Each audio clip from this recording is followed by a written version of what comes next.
ozono bueno u ozono malo. Para entender la diferencia entre el agujero y la contaminación de la capa de ozono, tenemos que irnos a las capas de las atmósferas. La atmósfera tiene distintas capas, pues, cabe destacar. Pero existe la troposfera, que está a una altura de entre 8 a 15 kilómetros de altura, y está la estratosfera entre unos 15 a 50 kilómetros. Entonces, en la estratosfera existe lo que es el ozono estratosférico, y esto es lo que va ligado con el agujero de la capa de ozono. ¿Qué quiere decir? Que hay una disminución de este ozono, el cual tiene un impacto positivo, ya que él es el filtro de la radiación solar ultravioleta que entra al planeta. Entonces, cuando nos referimos a contaminación de ozono, estamos hablando del ozono troposférico, ya que si las personas se ven muy expuestas a altas concentraciones de este, tiene un impacto negativo sobre esta, ya que tiene efectos nocivos tanto en la salud como en la vegetación en general. Siguiente. Fuentes emisores de precursores de ozono. El ozono es un gas complicado, ya que este no se emite directamente por ninguna fuente, sino por los distintos contaminantes producto de las actividades antropogénicas, por ejemplo, las actividades industriales, incendios causados por el hombre, combustibles fósiles, pero también puede ser algunas de sus fuentes naturales, como son las áreas de vegetación, donde están los bosques, que hay distintos árboles que son eh, árboles aromáticos, por así decirlo, donde producen ciertos gases que pueden reaccionar con otros precursores de ozono y formarlo a él. Entre esos gases están los compuestos orgánicos volátiles biogénicos, pero también hay compuestos orgánicos volátiles que son producto de la actividad antropogénica. Siguiente. Ok, este gráfico que coloqué aquí ya tiene años, pero lo coloqué para ilustrar debido a, ¿cómo les explico? Para ilustrar cómo las distintas actividades antropogénicas tienen un porcentaje en la emisión de los precursores de ozono. En este gráfico se puede observar que el transporte es uno de los que tiene mayor porcentaje de la emisión de estos gases. También se puede observar que las industrias, como también la agricultura, tiene un papel fundamental en esto. Siguiente. Ok, sus concentraciones respectivas. El ozono no va, no va a estar, como por así decirlo, una concentración fija, sino que esto va a variar dependiendo la estación, del país, de la posición geográfica, entre otros. Este gráfico ejemplifica una comparación de los niveles de concentración de ozono troposférico en Ecuador y las ciudades que ellos estudiaron, por ejemplo, la Antártida, Estados Unidos, Barbados. Y este gráfico se puede observar como Ecuador no es el principal fuente de los precursores de ozono, sino en este caso es Japón, que se ve una línea naranja arriba, es uno de los principales. Y también se puede observar aquí que no en todas las épocas del año, o en todos en todos los meses del año, va a haber la misma concentración de ozono, sino entre enero y abril, debido a que el ozono depende también de las reacciones fotoquímicas y tiene que ver a la luz solar. Siguiente. Para poder hablar de la reactividad de ozono, primero tenemos que conocer las propiedades físicas de este. Él es es un gas azul pálido, es irritante, picante. El ozono troposférico es formado por una molécula de oxígeno y un átomo de oxígeno. También es angular con un ángulo de 117 grados, es diamagnético, que quiere decir que es la ausencia de par de electrones desapareados. También es altamente oxidante debido a su inestabilidad en su estructura molecular, se disuelve muy poco en agua y es tóxico en concentraciones elevadas. Siguiente. Ahora sí podemos hablar un poco de lo que es la reactividad de los ozono. Como les mencioné antes, no se emite totalmente, totalmente a la atmósfera o directamente a la atmósfera, sino que se forma por las interacciones de contaminantes primarios y también por componentes naturales de la atmósfera y radiación incidente entre estos. En otras palabras, el ozono se produce a partir de reacciones fotoquímicas en presencia de la luz solar y de la oxidación de sus precursores, que pueden ser en este caso el monóxido de carbono, los óxidos de nitrógeno, los hidrocarburos como metano, y hidrocarburos no metanos, que vienen siendo los hidrocarburos, otros hidrocarburos orgánicos volátiles. Okay. En cuanto a su reactividad, las reacciones fotoquímicas entre el óxido de nitrógeno, que es una de las primeras reacciones que coloqué. Primero está el óxido de nitrógeno, que es incidida por una radiación mayor a 380 nanómetros, y lo que ocurre es que se disocia a monóxido de nitrógeno y radical de oxígeno. Luego, este radical de oxígeno se combina con oxígeno molecular que se encuentra presente en la atmósfera y se genera lo que es el ozono. Sin embargo, cuando hay una ausencia de los compuestos orgánicos volátiles o hidrocarburos aromáticos, este ozono que se forma ahí se oxida al monóxido de nitrógeno de esta etapa primera. Cuando hay una presencia de los hidrocarburos aromáticos, este se transforma en radicales de peróxido, que a su vez también se puede oxidar a lo que es el óxidos de nitrógeno.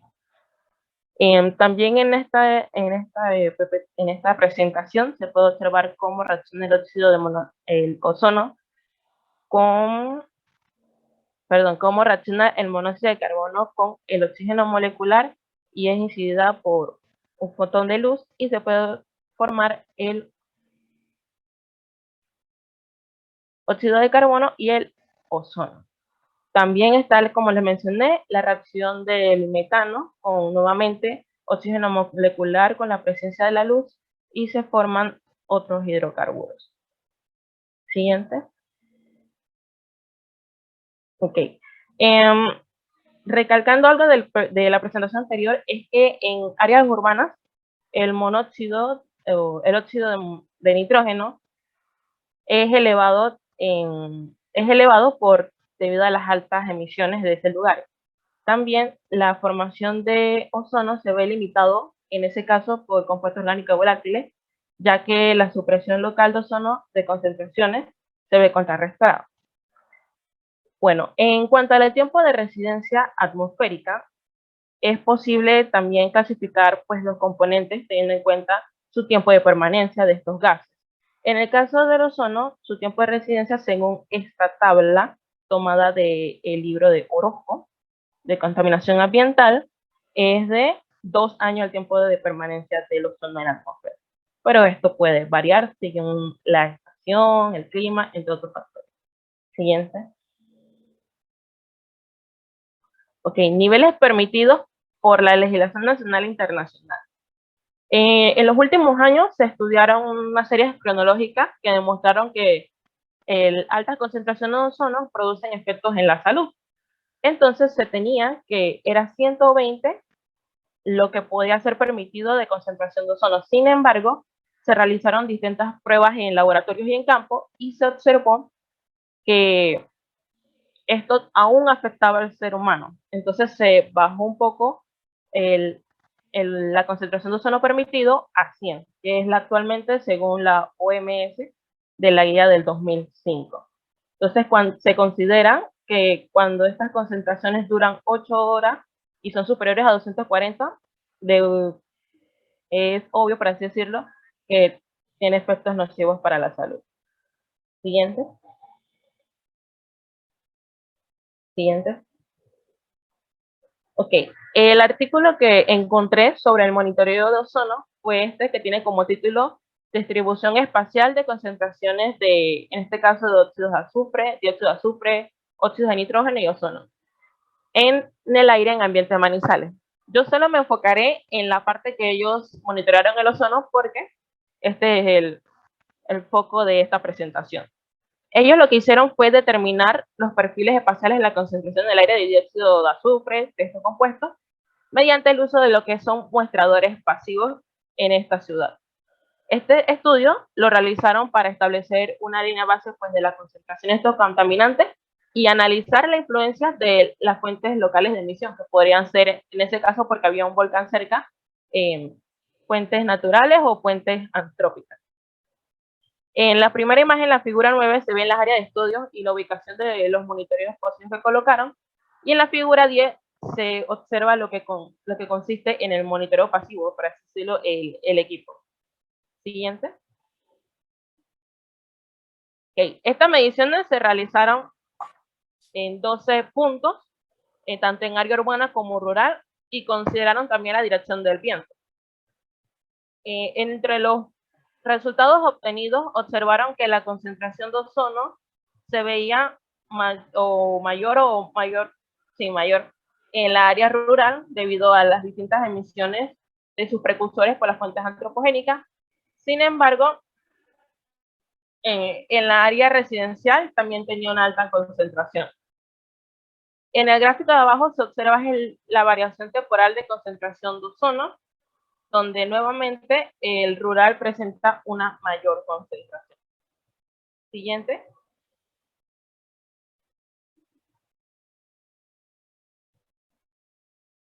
Okay. Una de las formas de medir el ozono puede ser por quimioluminiscencia, donde se trata que el ozono reacciona con eteno para formar lo que es el formaldehído. Y esta se da por una detección de radiación con quimioluminiscencia con un fotomultiplicador, donde tiene una selectividad satisfactoria. Sin embargo, el etileno es necesario como gas reactivo. Esta imagen, el método de determinación que escogí para explicar fue el de la absorción con ultravioleta.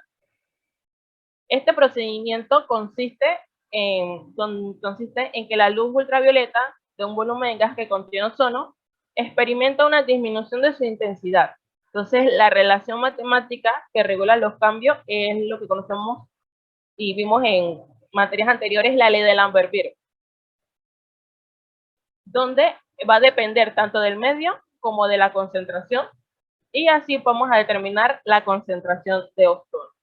Esta técnica es aceptada como método de referencia del Comité Europeo de Normalización, si no me equivoco, ya sea para el análisis y calidad de los aparatos de este.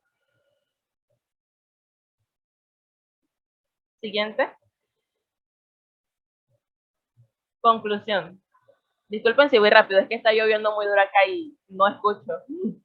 Okay. Entre las conclusiones, se concluyó que quienes controlan la formación y concentración de ozono son precursores, aunque la cantidad de radiación solar también es un factor que influye en la concentración de ozono troposférico, y se observa una buena correlación con los niveles de ozono.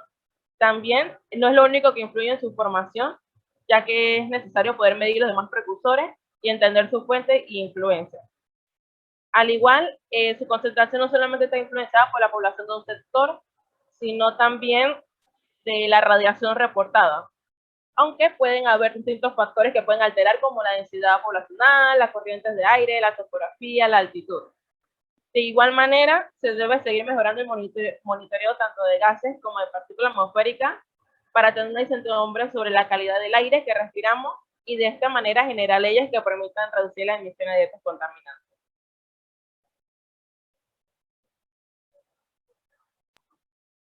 Ok, muy bien, Winnie. Tengo un par de preguntas. A ver. La primera es, en este paso, mencionaste que el ozono se forma a partir de un precursor de monóxido o óxido de nitrógeno, una radiación, y ese óxido pues produce un radical oxígeno. En este caso, este radical necesitará, termodinámicamente, necesitará energía para que ocurra la formación del ozono.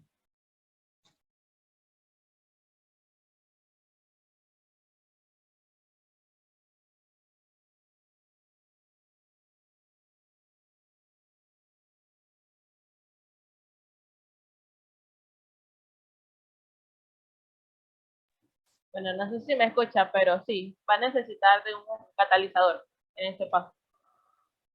Y en este caso puntual, ¿se acuerda de cuál es?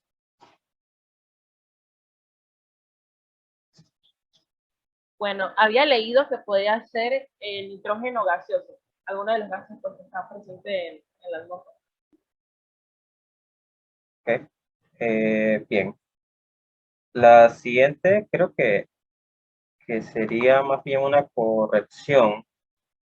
Aquí usted mencionó que el ozono permanece en la atmósfera por 2 años, pero creo que no es así, porque usted mencionó que hay dos tipos de ozono, el que está en la atmósfera, que es el que, pues, que nos cuida pues, de todos estos rayos ultravioletas, y el que está a nivel troposférico, que es el que hace el principal, o sea, que el que afecta al ser humano. ¿Me corrige si es así?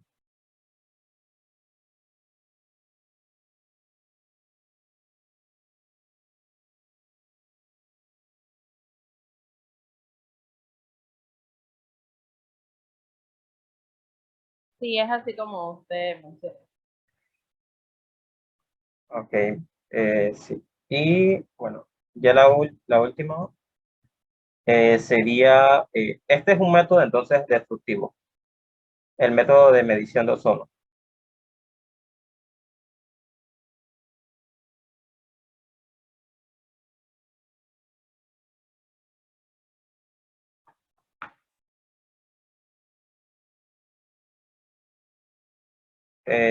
Lo pregunto porque hay radiación de luz ultravioleta, y, y anteriormente se mencionó que la radiación es lo que, o sea, fragmenta los óxidos. Entonces, en este caso, ¿sería igual o sería un método no destructivo?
¿Sí? ¿Se escuchó la pregunta?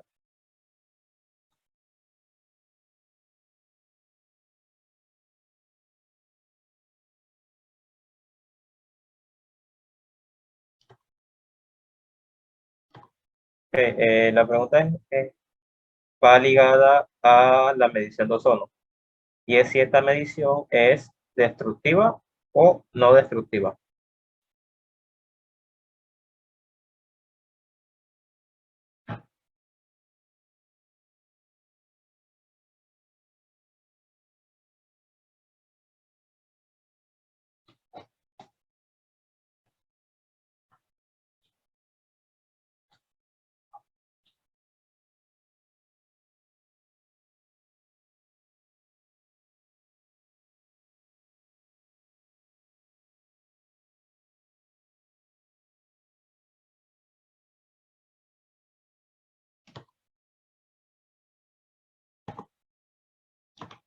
Ok, vale, Whitney, muchas gracias.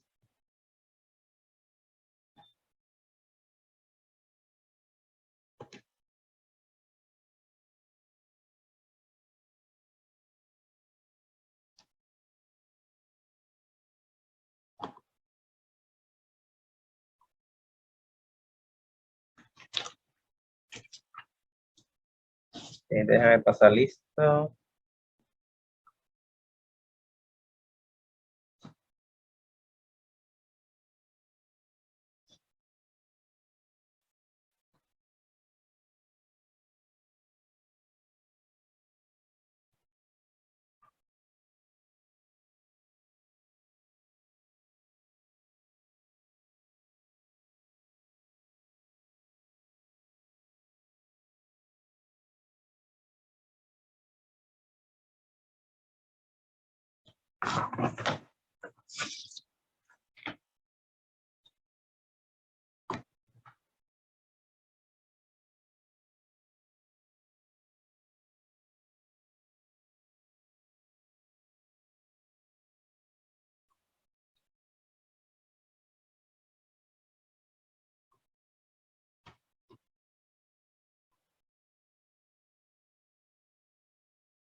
Ok, con el profesor Aponte me comentó que habían terminado acá en la solución de suelo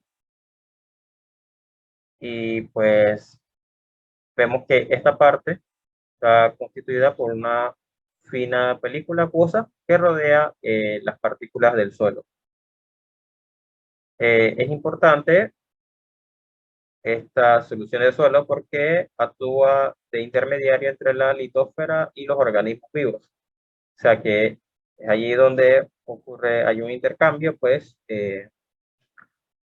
tanto de materia orgánica como un vehículo de transporte. Los solutos presentes sustentan el equilibrio químico y biológico para el desarrollo de la vegetación. Entonces, con esta parte podemos ver la importancia de esta fina capa, aunque para nosotros a simple vista no parecerá insignificante, pero sí tiene una importancia, ya que representa un equilibrio químico, como lo vamos a ver más adelante, y lo vimos en el último taller que realizamos acerca del suelo. Entonces, algunos de los iones que provienen de la lluvia, la descomposición de la materia orgánica, la meteorización mineral y los procesos de intercambio iónico entre la solución de suelo y las partículas coloidales. Entonces, para indicar cuáles son los iones que están mayoritariamente en esta solución de suelo, aquí podemos ver iones como el cloruro, iones como el sulfato y el calcio. En menor cantidad, pues el magnesio, el potasio, el sodio, el manganeso y el ion silicato. Para los iones minoritarios, entonces ya tenemos el aluminio, el hierro, el zinc, el cobre y el dihidrógeno fosfato, que pues al estar en una menor cantidad, pues hablamos de menor cantidad de partes por millón en esta solución de suelo. Y es mejor porque recordemos que estos son metales pesados. No son tan necesarios para los mecanismos de transferencia de iones que ocurren en las especies vegetales principalmente.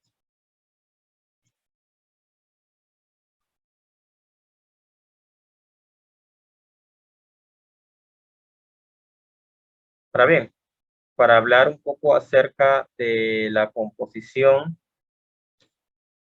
promedio de la solución de suelo, aquí vemos una tabla. Entonces, ahora vamos a conversar un poco el por qué, porque hay valores para suelos calcáreos y valores para suelos ácidos.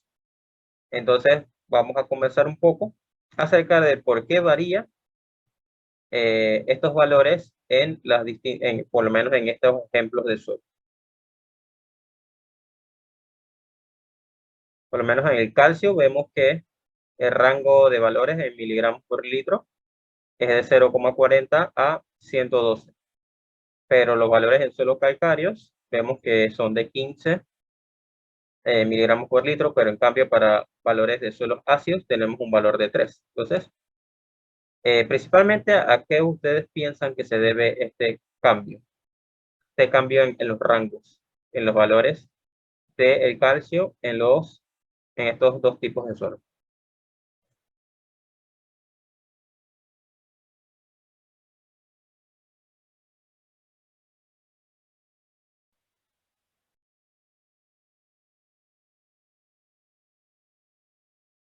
en el pH tenía algo que ver. Ok, sí, sí, por supuesto, el pH tiene algo que ver, pero Medin, ¿puedes explicar un poco más? O sea, ¿qué es lo que piensas que es el principal factor?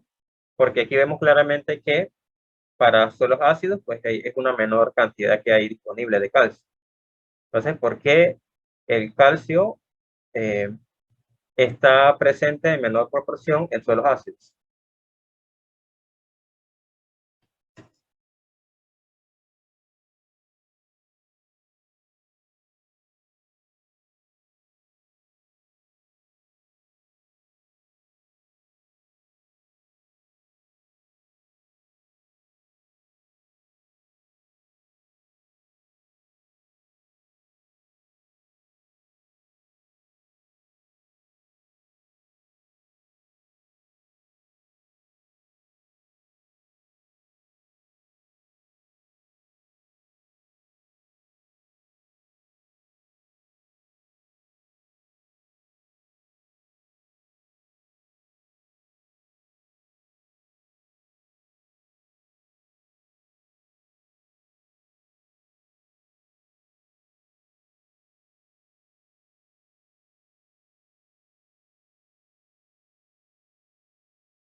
Ok, Acre, Bes, Castillo, Ali, Aparicio, Querini, Córdoba, Otero, ¿qué piensan ustedes?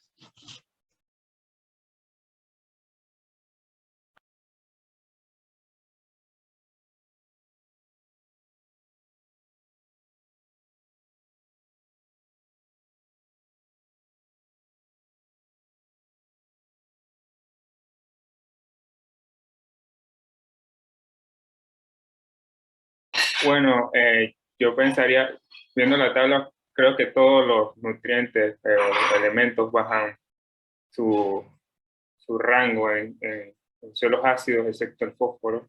No, bueno, el fósforo también, 0.0. El único que no baja es el nitrógeno, que está más alto. Eh, Pensaría que tengo dos posibles explicaciones. Creo que podría ser que en ese pH las especies presentes en el suelo del calcio, o por ejemplo el calcio, van a tender a reaccionar o entonces no van a estar disponibles porque van a estar formando otros compuestos. Y mi otra explicación sería que podrían ser parte de un sistema de amortiguación y por eso no estén tan disponibles.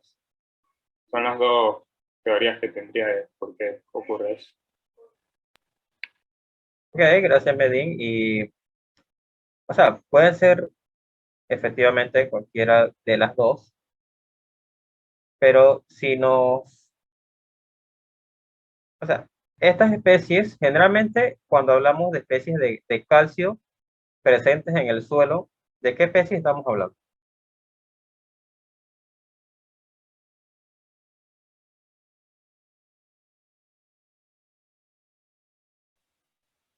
Especies iónicas. Especies iónicas. ¿Como cuáles? Un ejemplo de una especie de calcio que está comúnmente en el suelo. Carbonato de calcio, sulfato de calcio. Ok, perfecto. Gracias. Y esas especies, si nosotros lo vemos desde el punto de vista de su pH como especie, ¿serían ácidas o básicas?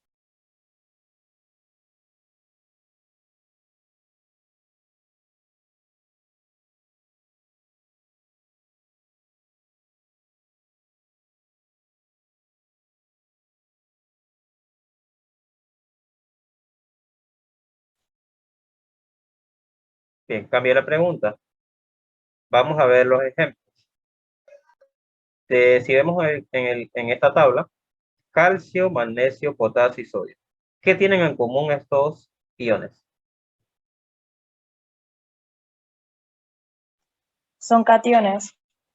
Son cationes. ¿De qué grupo específico estamos hablando?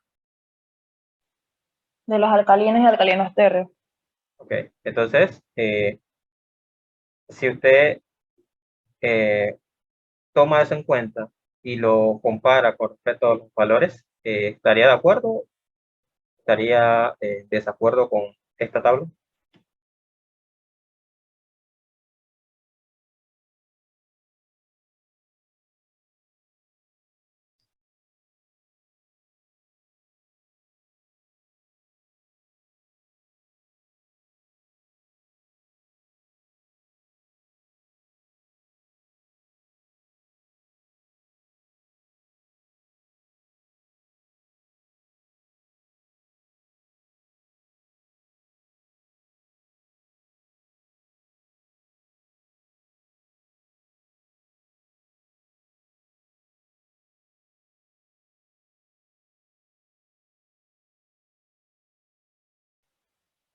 Por mi parte, sí. Los alcalinos térreos tienen más capacidad para recibir un electrón en comparación con los alcalinos. En teoría, los alcalinos térreos serían un poco más ácidos. Ok, sí, eso en efecto debemos verlo desde el punto de vista químico de los iones. Entonces, al tener, Otra consulta, también se consideraría el tamaño, ¿verdad, Carlos? sí, sí, Ok. eso es importante. Entonces ya vemos, en cambio, podemos ver entonces cómo es el cambio para el caso del nitrógeno, para el caso del fósforo, para el caso del azufre y el del cloro. Bien, entonces, ahora vamos a ver un pequeño esquema acerca de esto, cómo ocurre. ¿Cómo ocurre el intercambio de esta solución de suelo en las distintas especies orgánicas que hay en los suelos? Entonces, cuando hablamos de la solución de suelo, ya hemos visto que hay cationes presentes en ella, como el calcio, el magnesio, el potasio, el aluminio, el hidrógeno. El hidrógeno hablando desde el punto de vista de protones y el sodio y algunos otros más. Vemos cómo se pueden adherir a la superficie de las raíces y también de la arcilla.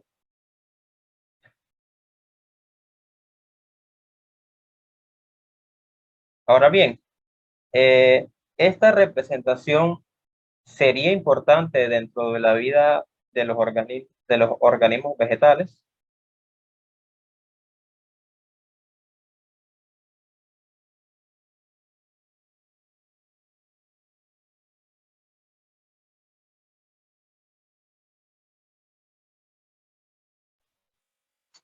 ¿Puedes repetir, por favor? O sea, sabemos que hay un intercambio de estas especies presentes en la solución de suelo y las raíces o la arcilla. Vemos aquí cómo parte de estos iones presentes en la solución de suelo se adhieren a la arcilla.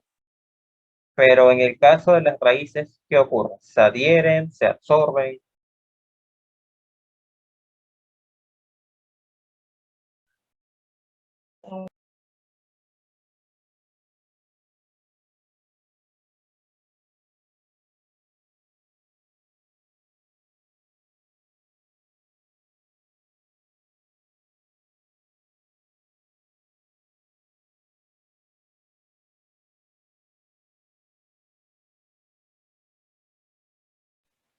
Eh, Pareciera que no se adhieren por completo, ¿no? Asumo yo que es porque no tienen tanta superficie de contacto.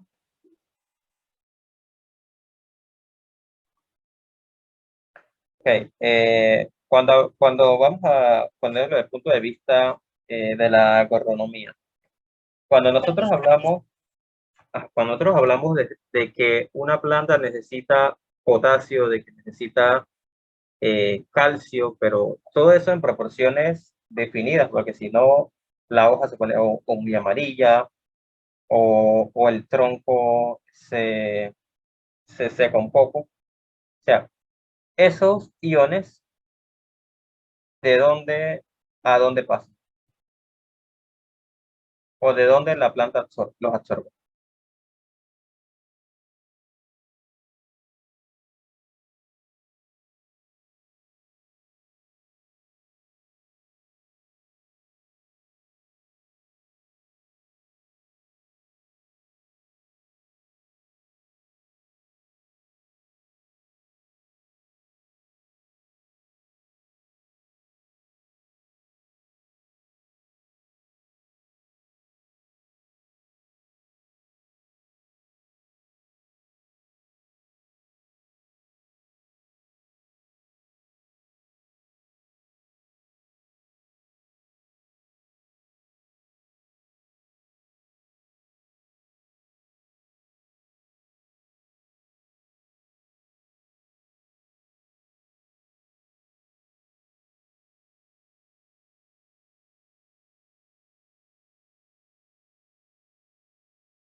Ok, vamos a hablar ahora acerca de este cuadro, donde vamos a ver el pH de la solución de suelo y en qué categoría entra. Para un pH de menor a 4, entonces vemos que es un subsuelo extremadamente ácido. Para pH de 4,5 a 5, vemos que son suelos muy fuertemente ácidos. Ya si va el siguiente, sería un suelo fuertemente ácido. De 5,6 a 6 serían suelos medianamente ácidos, hasta que llegamos a ligeramente ácidos y ya hablamos de suelos neutros. Y pues la categoría va subiendo hasta llegar a mayor a 9, que son suelos fuertemente ácidos. Entonces, ya cuando realicemos algunas mediciones de suelos, podemos decir bajo qué categoría están dichos suelos. Y este valor de pH, pues, ya podemos conocer con las especies presentes en la solución de suelo, qué especies afectan en el pH del suelo. Bien, una de las preguntas que se les hacía en el taller, en el último taller de suelo, era precisamente, y textualmente se las voy a decir. Describa una ecuación adecuada. Describa con una ecuación adecuada 3 sistemas amortiguadores presentes en el suelo.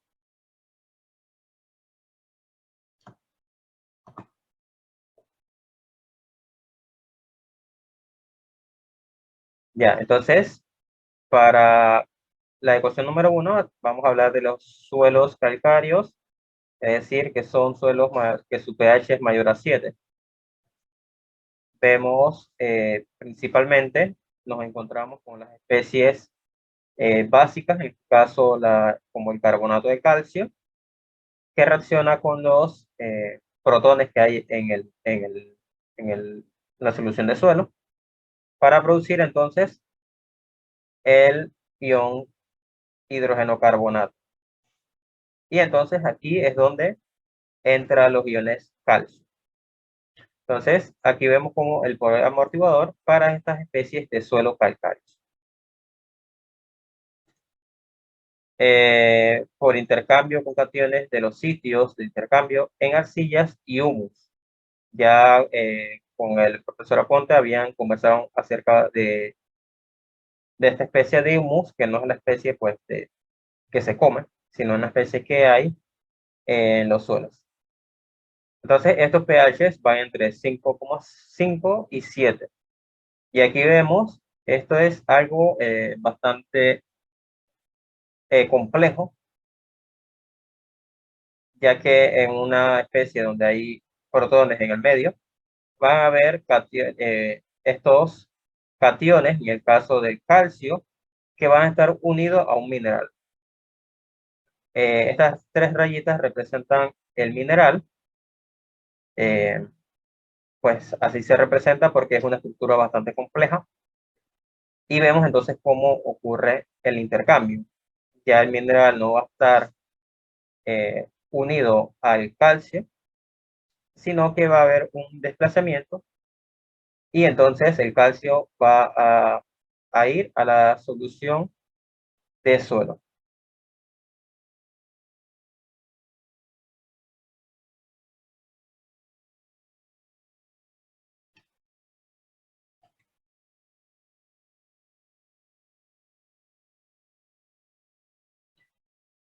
Y otra de los poderes amortiguadores en el suelo, entonces pues se da por la absorción de los protones en minerales de carga variable y los bordes de minerales de capa.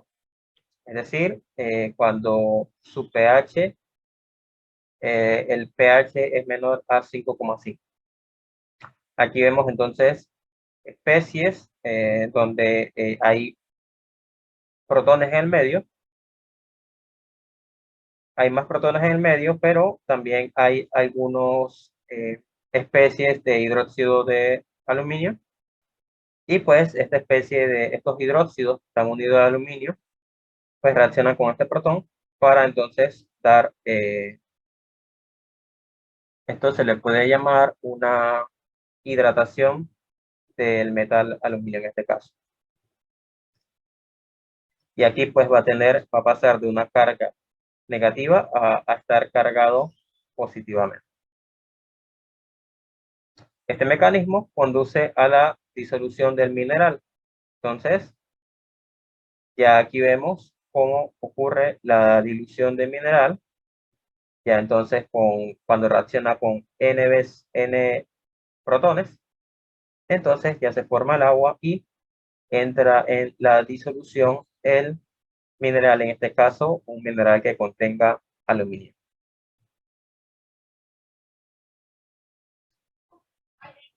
Bien, entonces, esta era una de las preguntas que podría responder en esta parte del taller.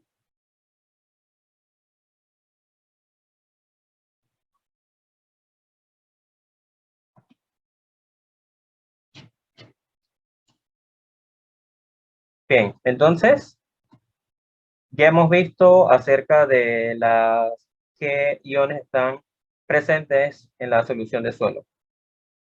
Ahora bien, podemos hablar acerca de la primera pregunta. ¿Qué factores afectan la medición del pH del suelo? Ya sabiendo que el pH del suelo tiene algunas particularidades en su medición, específicamente hablando de medición, y ya conociendo entonces qué tipo de minerales están en esa solución de suelo, qué factores pueden variar o pueden afectar cuando medimos el pH del suelo.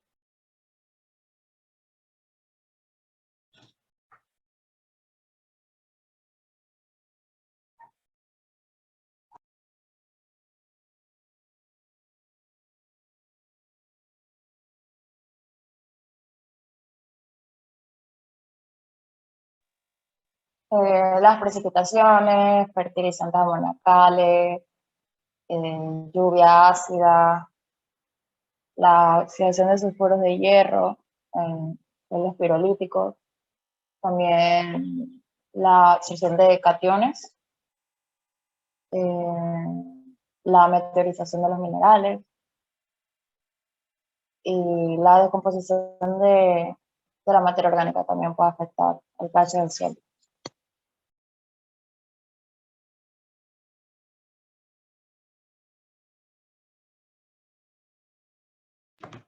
Ok, esos son factores que pueden afectar al suelo, al pH del suelo como tal. Es correcto que afectan, porque ya hemos visto en los ejemplos que hemos presentado cómo hay un intercambio constante dentro de la solución de suelo con estas actividades tanto antropológicas como naturales. Pero en sí, cuando nosotros realizamos la medición como tal del suelo, o sea, el procedimiento in situ en el laboratorio, ¿qué factores pueden afectar?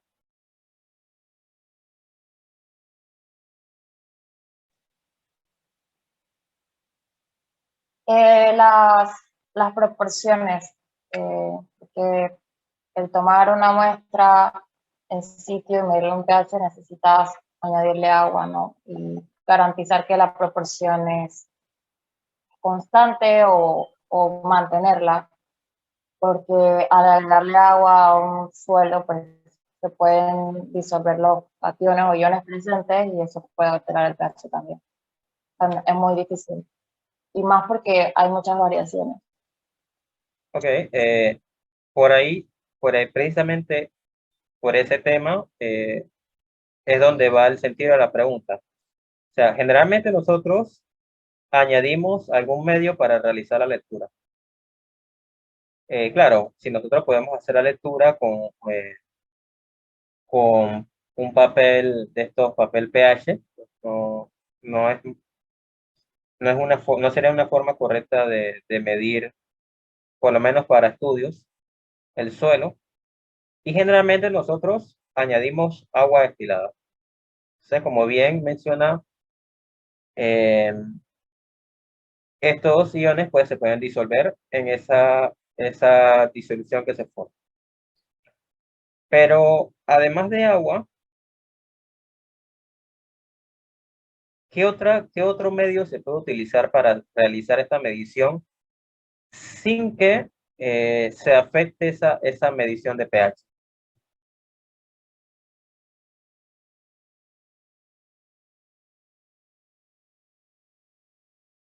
¿Qué otro solvente se refiere? Ajá, exacto.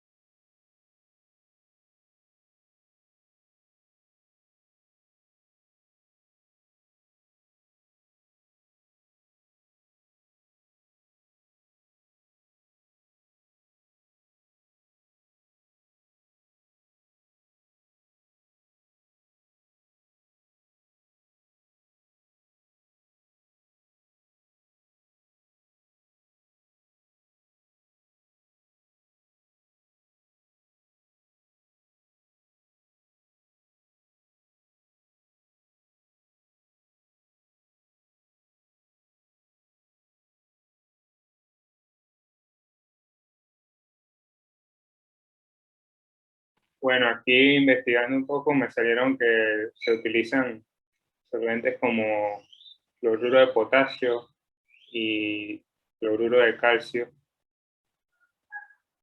porque dice que tiene ventajas de ser menos influenciado por la fluctuación en los componentes meteorológicos y biológicos al medir el pH del suelo. Exacto. Gracias, Medi. Y precisamente es allí, pues, utilizar estas sales, pues, es mejor. Es como un medio neutro, ya que no hay menos tipo de interacciones con este medio que con un medio que pueda disolver esos metales o esos iones que hay en esta disolución de agua.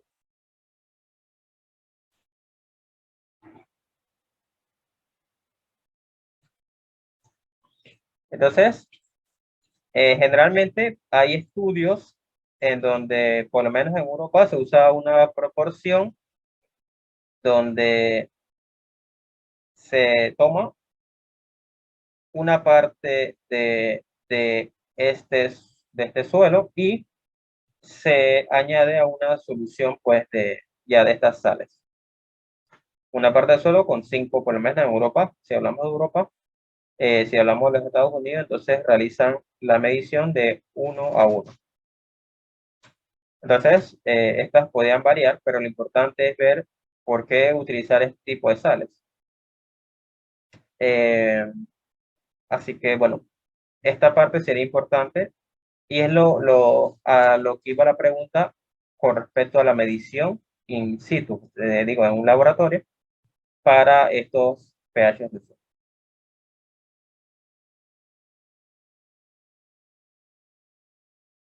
Ya más adelante, entonces, en el taller nos pedían que identificara 4 propiedades físicas del suelo y que describiéramos algunas.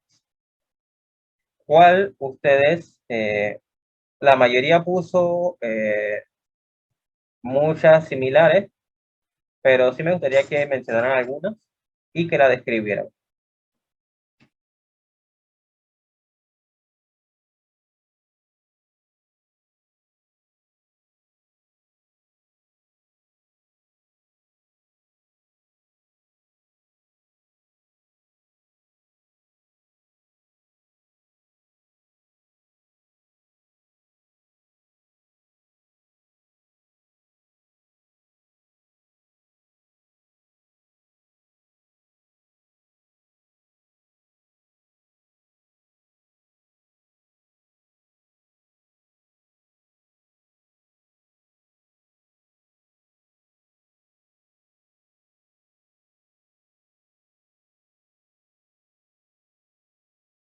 Bueno, yo coloqué la propiedad de la porosidad y en esta decía que el espacio poroso del suelo se refiere al porcentaje del volumen del suelo no ocupado por sólidos. O sea que tanto la composición de ya sea materiales sólidos o minerales, materia orgánica y otros componentes, también es importante el espacio entre ellos. Y describían lo que eran los macroporos y los microporos, donde de esto va a depender cómo circulan los nutrientes, el aire y los gases en los suelos. Tendríamos que la arena tiene un espacio poroso más alto en comparación con la arcilla, que está más compacta.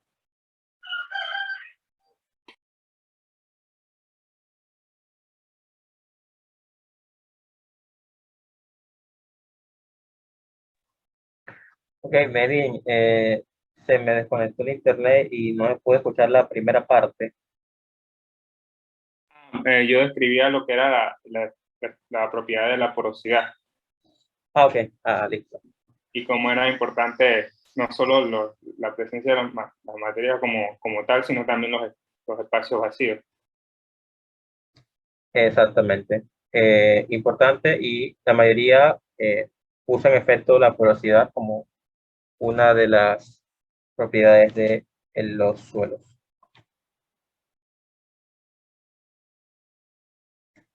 ¿Alguno más quiere aportar a esta parte?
Bueno, voy a llamar entonces Acre.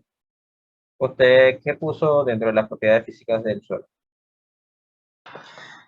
Yo puse permeabilidad, salía que era bastante relacionado con la porosidad y era si permitía o no el paso de agua y aire. O sea, los suelos que son más permeables permiten el paso de ambas y ayuda a la aireación y a la humedad, pero habían otros que no permitían el paso del agua y por lo tanto como que se concentraban en ciertos lugares. Ok, muy bien. Una breve descripción acerca de la propiedad. Ok, Castillo, ¿qué usted puso?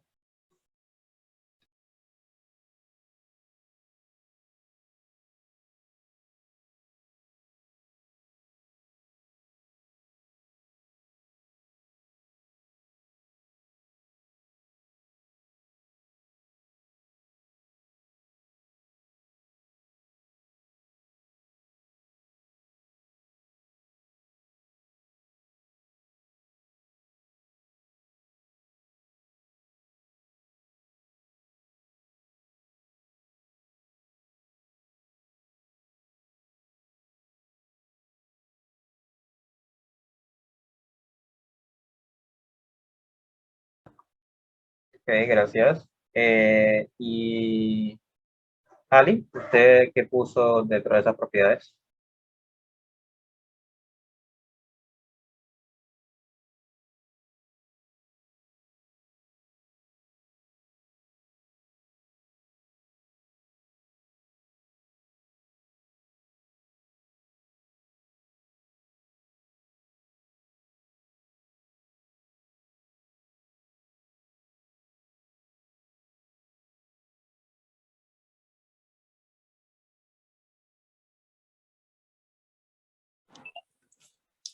Dentro de las propiedades físicas, Sí. disculpe, es que me estaba conectando al teléfono. Coloqué fueron la estructura, la textura, el color y la porosidad.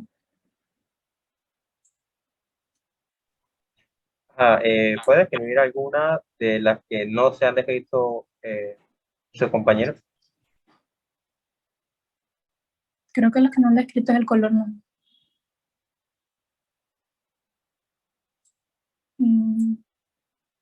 Coloqué que depende de sus componentes y varía con el contenido de humedad, materia orgánica presente y grado de oxidación de minerales presentes. Se usa para distinguir las secuencias en un perfil de suelo, determinar el origen de materia parental, presencia de materia orgánica, estado de drenaje y la presencia de sales y carbonatos.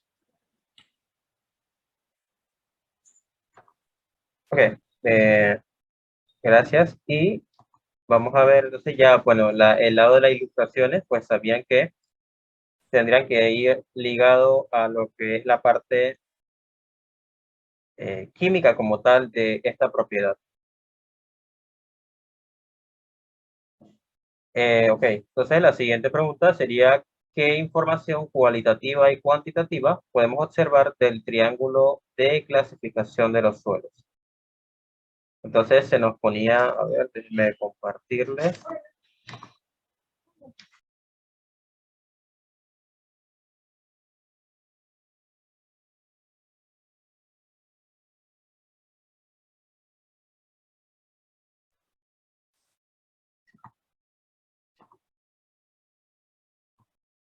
Se nos mostraba este cuadro, este triángulo.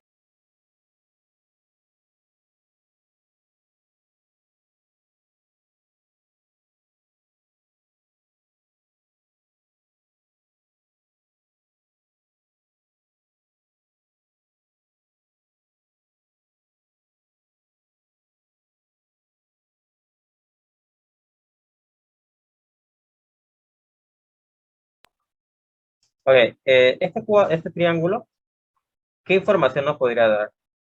Cualitativa y cuantitativa.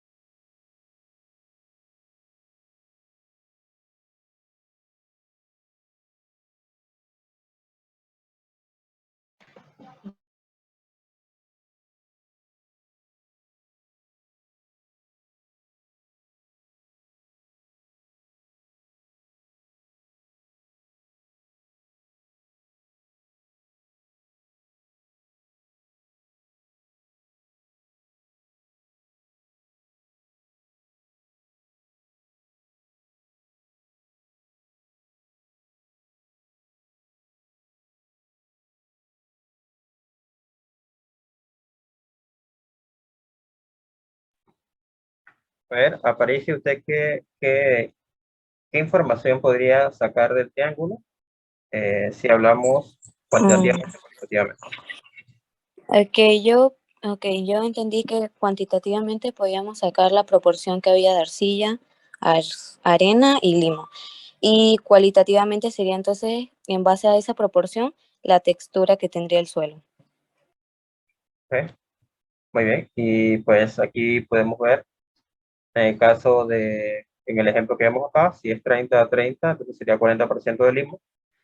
Y la información, pues, cualitativa sería qué tipo de suelo sería, franco arcilloso, y así sucesivamente en los distintos tipos que hay acá. Bien.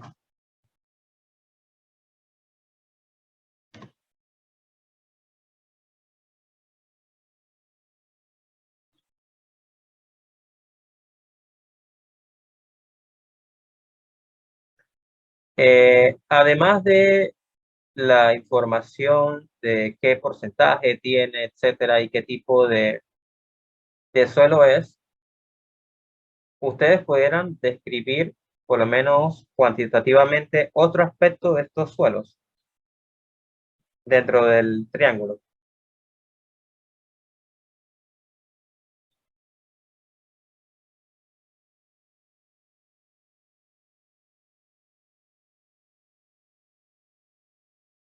Aparte de qué, profe, que no lo escuché bien. Aparte de, cuantitativamente, aparte de ver qué porcentaje tiene, podríamos ver otro, otra, otra clase de datos cuantitativos.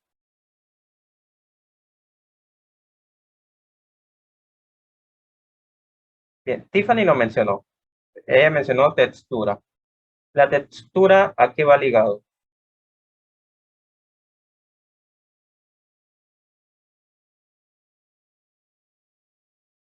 Al tamaño de las partículas. Exacto. Sí, gracias, Medellín. Y por tanto, además de decir, bueno, tiene 30% de arena, 30% de arcilla, podemos saber entonces un valor aproximado de lo que es el tamaño de estas partículas dentro de ese suelo. Entonces, básicamente eso era lo que se debía contestar en esa pregunta.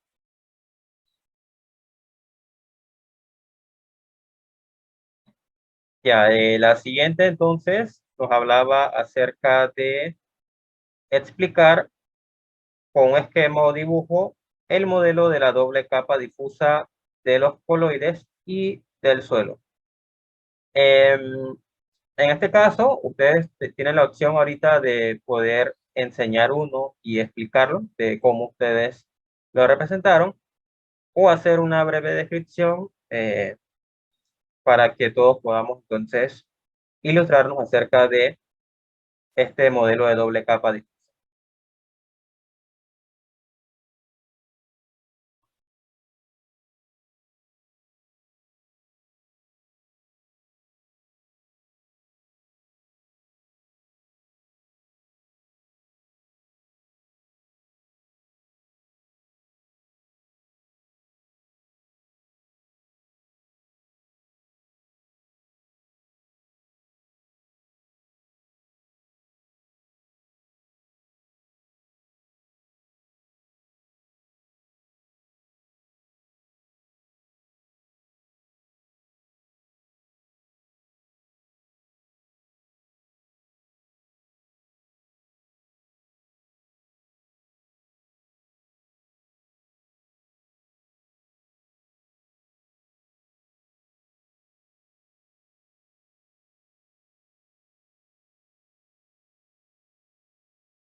Bien, Kelly, ¿cómo puede describir con sus palabras qué es la doble capa difusa?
¿Córdoba?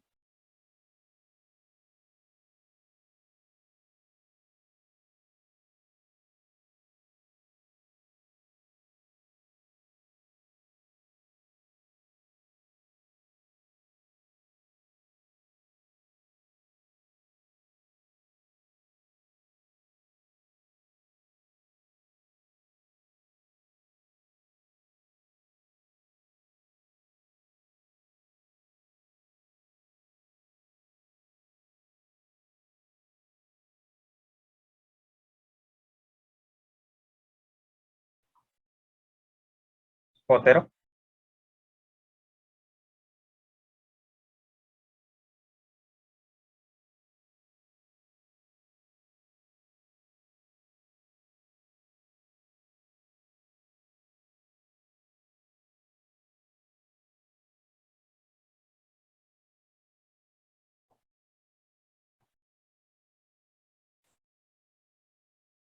Ok, principalmente la doble capa difusa, por lo menos si hablamos de las cercanías de estas partículas de arcilla, en el caso de las arcillas, vamos a ver, si lo podemos desde el punto de vista de un esquema, vamos a ver en la cercanía de la arcilla, entonces,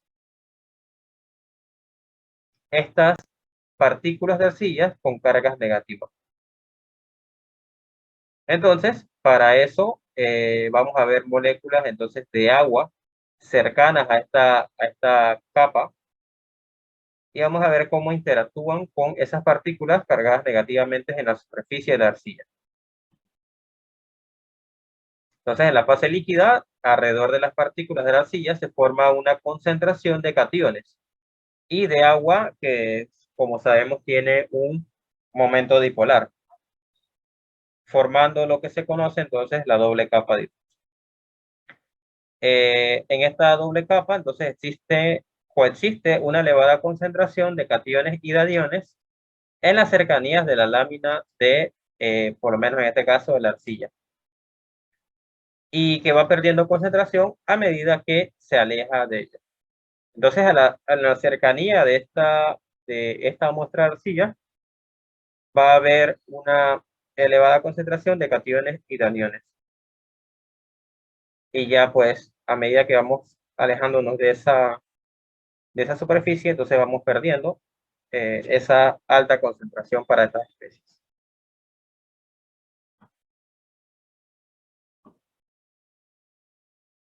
Entonces, lo principal que se quería que ustedes mostraran en este esquema era cómo coexistían esas especies de cationes y de aniones en la cercanía de esa superficie.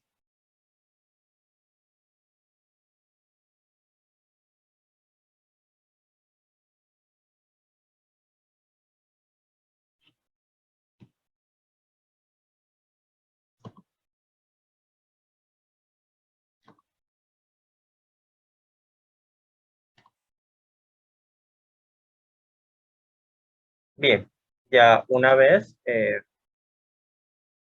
visto este tema, entonces vamos a hablar un poco acerca de lo que es una sustitución isomórfica.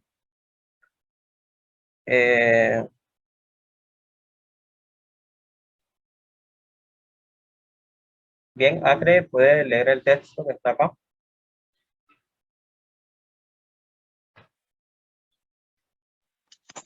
En las superficies de los minerales se desarrolla una carga permanente o capacidad de intercambio catiónico debido a la sustitución isomórfica.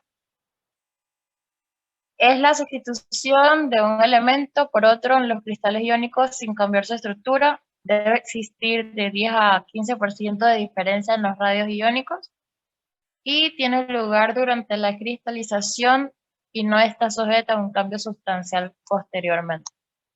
Ok, importante. Cuando hablamos de este tipo de sustitución que ocurre pues en los suelos, vamos a hablar que hay entonces que ocurre dentro de las superficies de minerales. Como hace un momento les comentaba, acá arriba, estas 10 rayas simbolizan lo que es un mineral.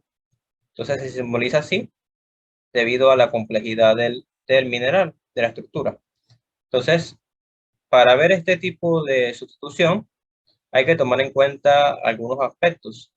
Entonces, a pesar de que hay una sustitución en este caso, de un ion por otro, no hay un cambio en la estructura, pero debe existir, aunque sea un 10 a 15% dentro de las diferencias para los iones que se intercambian. Entonces, bien, sabiendo esto, podemos ver entonces que las sustituciones más comunes de los suelos producen una carga negativa neta y contribuyen a la capacidad de intercambio de cationes catiónico de los suelos. Vemos la importancia que hay de este tipo de sustitución dentro de la actividad de los suelos, ya que estos va a contribuir a ese intercambio catiónico que debe haber constantemente en los suelos. Ese intercambio que a la vez se va a ver beneficiado todos los organismos que viven en ella. En este caso, el silicio con una carga 4 más por el aluminio con una carga 3 más.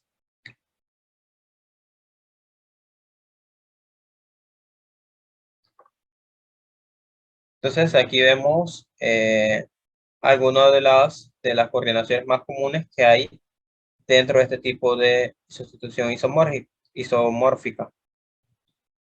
Bien, se rige más por el tamaño de los iones que por su carga y define propiedades físico-químicas.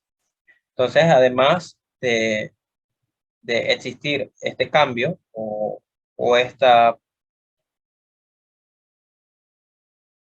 característica para esta sustitución, no se rige entonces tanto a las propiedades, al tamaño de la partícula o sea, se rige más se rige más por el tamaño que por la carga. Entonces, por eso vemos que acá para el silicio, que tiene una carga de 4 más, por el aluminio que tiene una carga de 3 más. Entonces, si los buscamos ambos dentro de la tabla periódica, vamos a ver que su radio atómico no va a variar tanto.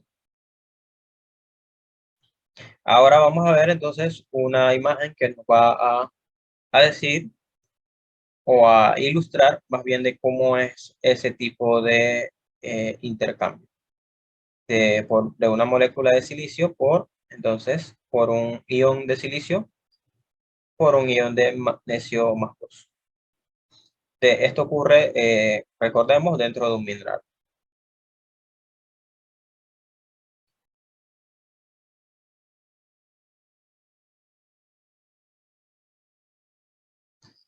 Entonces ya cuando hablamos de un intercambio aniónico, además de los óxidos, los grupos NH2 de los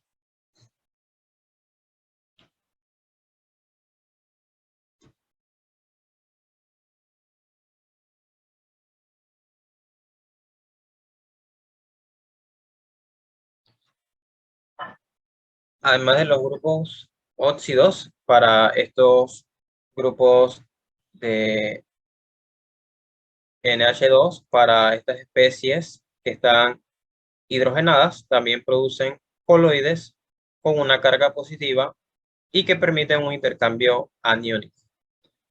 Los aniones que se aproximan a los sitios cargados positivamente en los óxidos o silicatos laminares son atraídos electrostáticamente.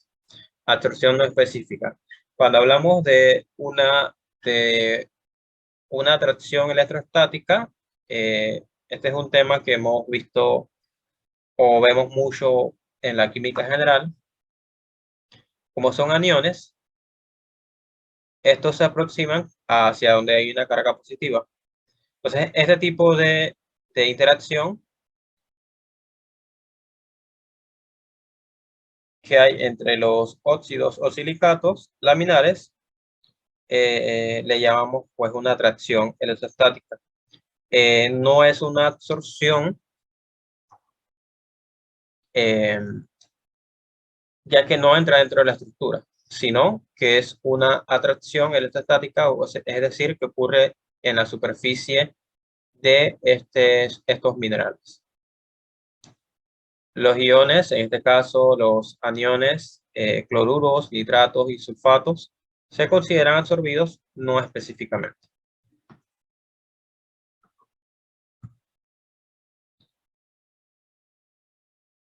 Entonces acá vemos cómo ocurre este intercambio. Vemos que hay una superficie donde hay grupos, muchos grupos óxidos. En este caso, aquí vemos protones en la superficie de esto.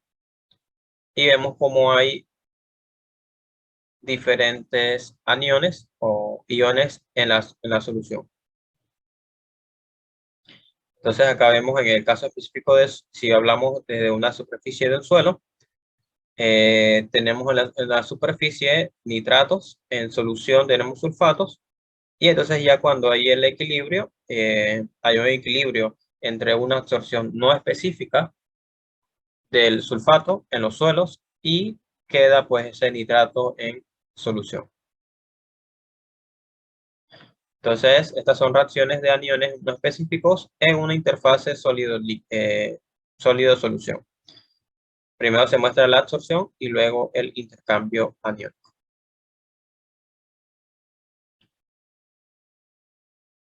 Entonces, aquí ya podemos ver cómo son los sitios de absorción en los bordes, donde un grupo silanol, es decir, estos grupos que veíamos acá en la figura.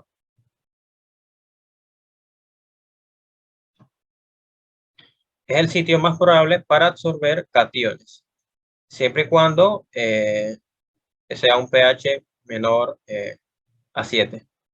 En este caso tenemos el mineral o la muestra de suelo que contenga mineral.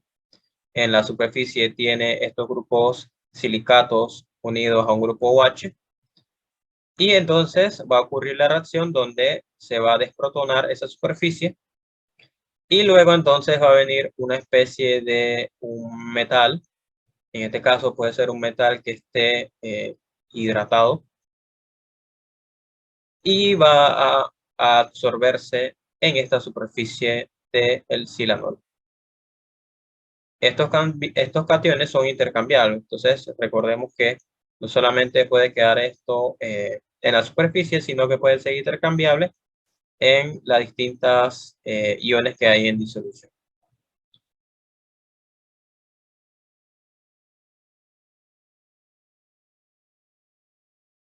Ya cuando vemos entonces los sitios débiles de ácidos, como esta especie de hierro que está hidratado y también del aluminio que está hidratado, la disociación para formar estos sitios de intercambio solo ocurre a pH elevados. Es decir, cuando tenemos un pH básico, es que van a ocurrir estas protonaciones o formación más bien de estas especies hidroxiladas de metales, que tienen cargas medias negativas.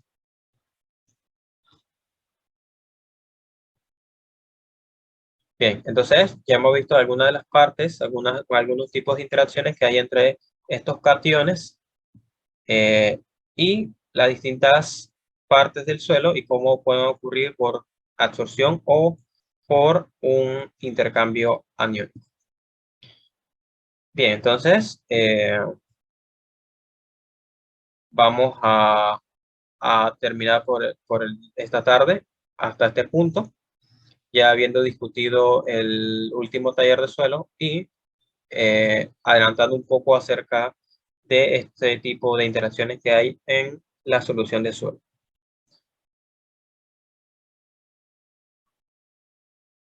Así que, bueno, eso sería todo por esta tarde y entonces ya nos veríamos, o se vería más bien con el profesor Aponte, si no me equivoco, el próximo lunes.